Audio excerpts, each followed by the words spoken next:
गीतांजलि विश्वविद्यालय के इस दीक्षांत समारोह के अंदर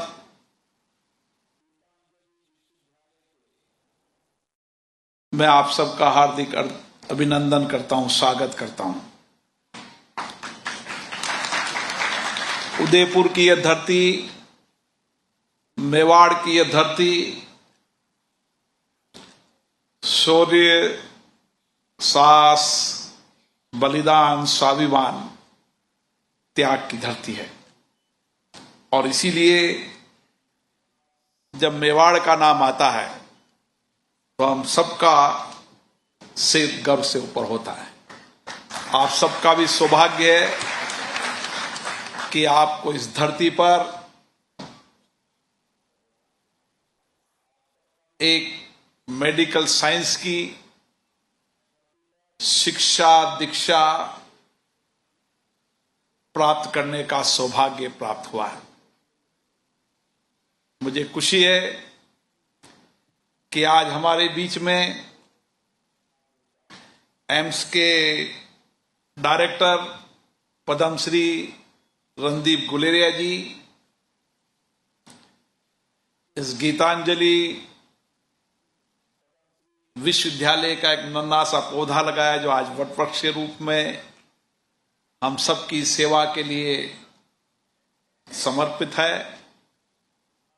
chancellor Shri JP Agarwal ji, vice chancellor Shri FS Mehta साहब, कपिल अग्रवाल जी, अंकित अग्रवाल जी, मयूर जी, हमारे सभी माननीय विधायकगण, प्रतिष्ठित अतिथिगण, इस विद्यालय के सभी प्रोफेसर, डीन, इस विद्यालय में पढ़ने वाले विद्यार्थियों के आए हुए परिवारजन, विद्यार्थी साथियों, गीतांजलि विश्वविद्यालय ने 2000 के बाद इस मेडिकल कॉलेज, इस अस्पताल की शुरुआत की।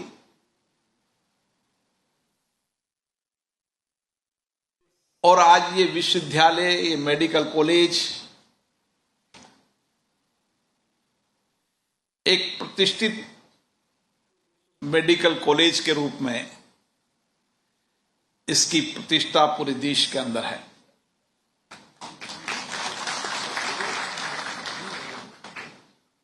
इस विश्वविद्यालय ने जब मेडिकल कॉलेज शुरू किया तो उदयपुर से बहुत दूर था, लेकिन अग्रवाल साहब ने फैसला किया था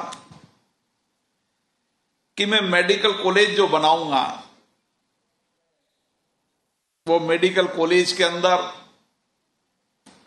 हर गरीब से गरीब व्यक्ति का भी एक बेहतर इलाज हो सके। और इसी लक्ष्य के साथ आज ये हॉस्पिटल, जहां पर 10 लाख से ज्यादा आउटडोर पेशेंट हैं,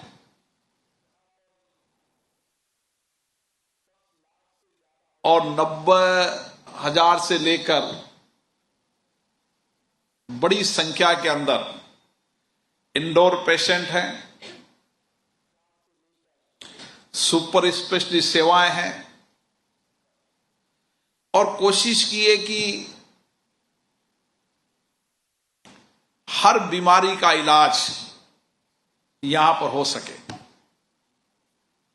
और इसी लक्ष्य से आज 1500 बेड का यह हॉस्पिटल और इसमें पढ़ने वाले वे विद्यार्थी जिनकी सेवा, समर्पण इस हॉस्पिटल के पुनीत कार्य में लगी हुई है। विद्यार्थी साथियों, आप सब आज का दिन आपके लिए बहुत महत्वपूर्ण दिन है। आपने बड़ा कंपटीशन देकर एक डॉक्टर के प्रोफेशन के रूप में अपने जीवन के लक्ष्य को तय किया।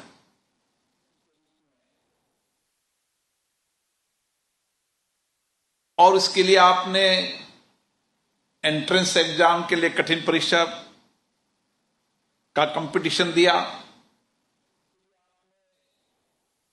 और आज एक जीवन के एक पहले दौर के रूप में, क्योंकि मेडिकल स्टूडेंट को तो पूरी जिंदगी भर पढ़ना पड़ता है। मेरी पत्नी भी डॉक्टर है, मैं जानता हूं कि आदमी 18-20 साल की उम्र में मेडिकल कॉलेज में आता है, पीजी के बाद एमसीएच, सुपर स्पेशल सेवाएं करते करते उसकी जिंदगी के जो अच्छे दिन होते हैं वो सारे मेडिकल की साइंस में चले जाते हैं। लेकिन उसके बाद भी उसका ज्ञान अनुभव अधूरा रहता है,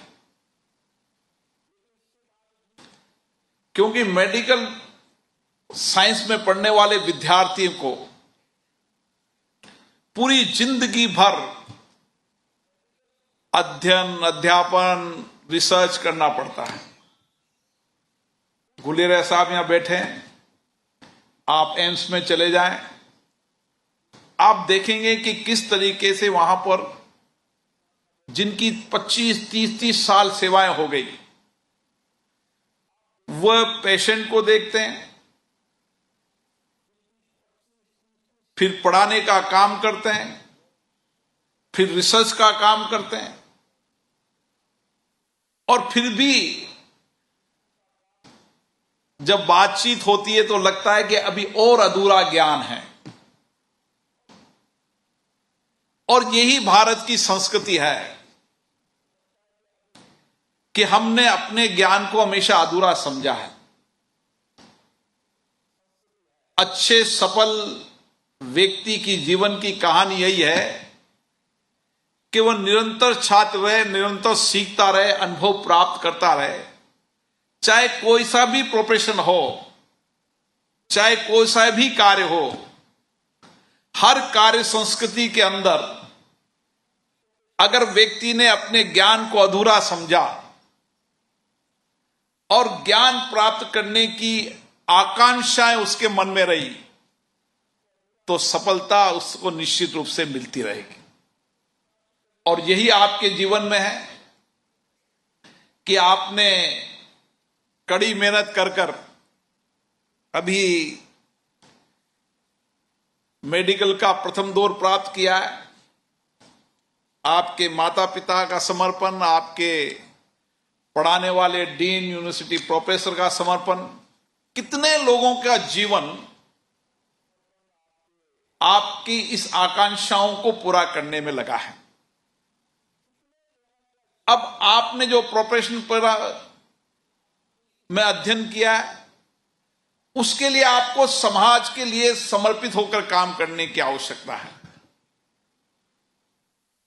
क्योंकि चिकित्सा क्षेत्र एक ऐसा क्षेत्र है, चाहे उसमें एमबीबीएस करने वाला डॉक्टर हो, चाहे डेंटल हो, चाहे फिजियोथेरेपी हो, चाहे नर्सिंग स्टाफ हो, फार्मेसी हो, हर मेडिकल का प्रोफेशन जीवन भर लोगों की सेवा और समर्पण के लिए समर्पित रहता है। और एक अच्छा विद्यार्थी वही होता है जो हमारे जीवन की कार्य संस्कृति को, हमारे जीवन के लक्ष्य को देश और समाज के लिए समर्पित कर दे। और ये समर्पण, ये सेवा का भाव भारतीय संस्कृति का एक महत्वपूर्ण हिस्सा है। और इसी कारण दुनिया में हमारा नौजवान विद्यार्थियों ने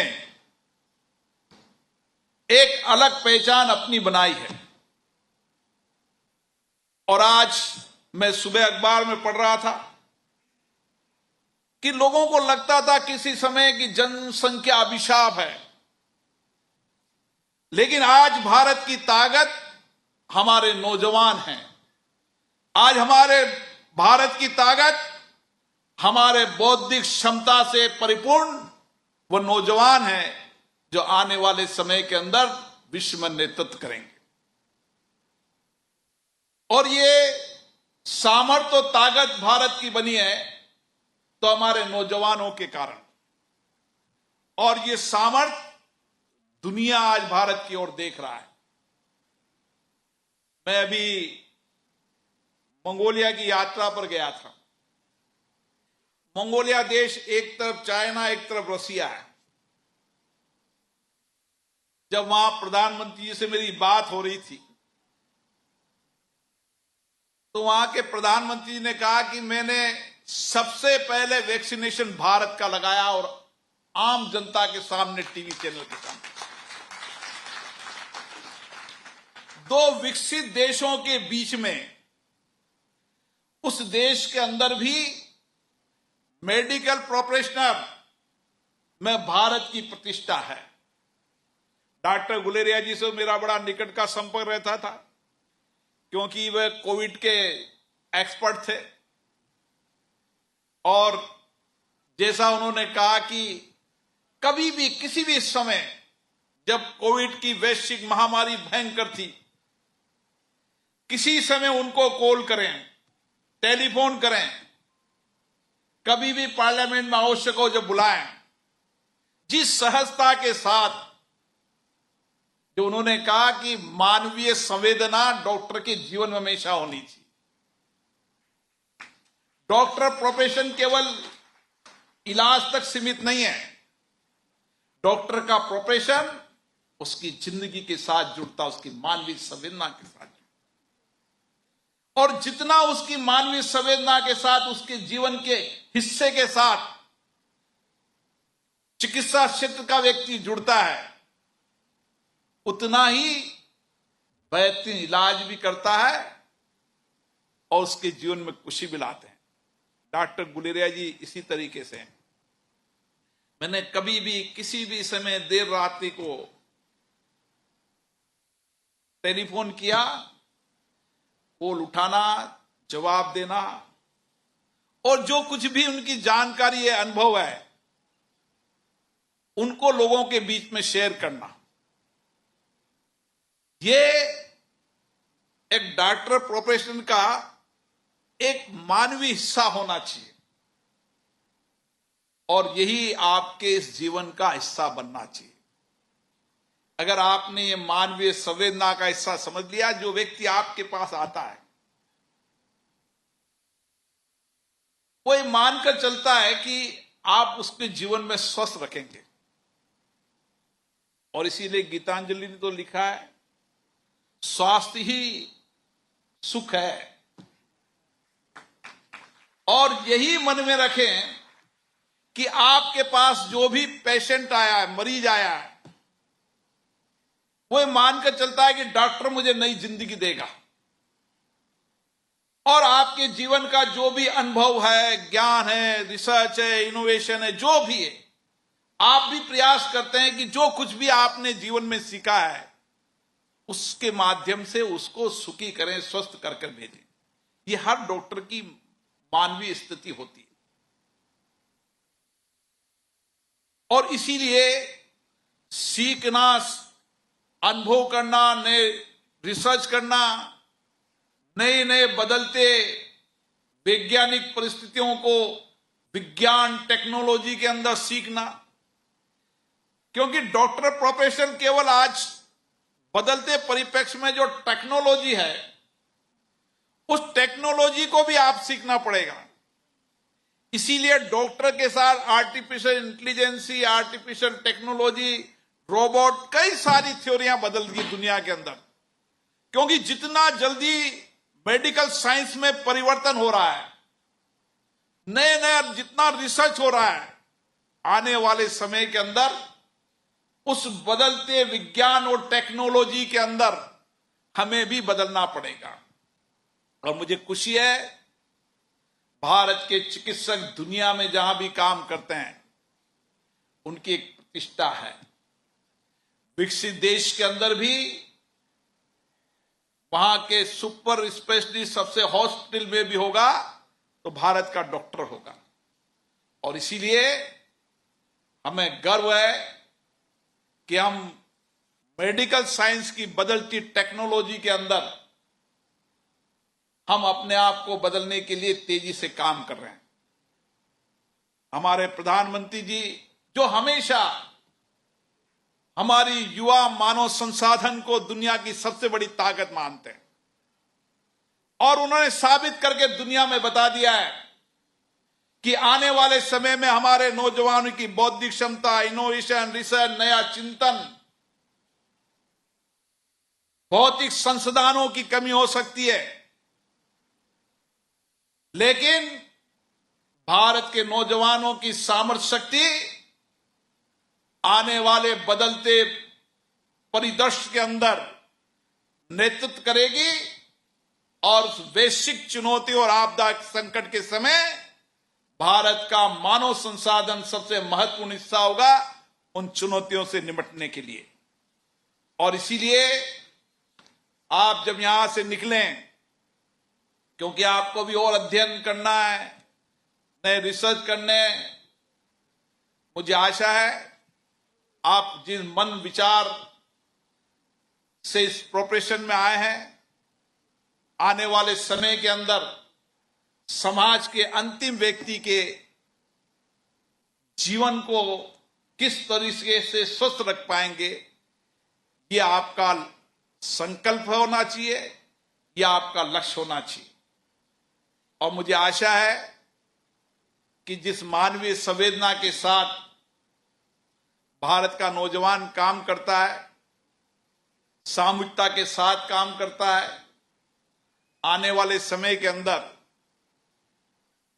मेडिकल साइंसेस के अंदर परिवर्तन के इस दौर में भी हम साथ होंगे, लेकिन आने वाले समय में भविष्य में हम देश के अंदर गांव के अंतिम छोर पे बैठे व्यक्ति को भी बेहतरीन स्वास्थ्य सुविधा दे पाएंगे और उसको स्वास्थ्य संबंधी जानकारी दे पाएंगे और बीमारी को रोकने के लिए जो नए रिसर्च हो रहे हैं, नए अनुसंधान हो रहे हैं, उसकी जानकारी दे पाएंगे, ताकि हमारा काम होने वाली बीमारी को रोकना ये सबसे महत्वपूर्ण काम हमारे जीवन का हिस्सा होना चाहिए।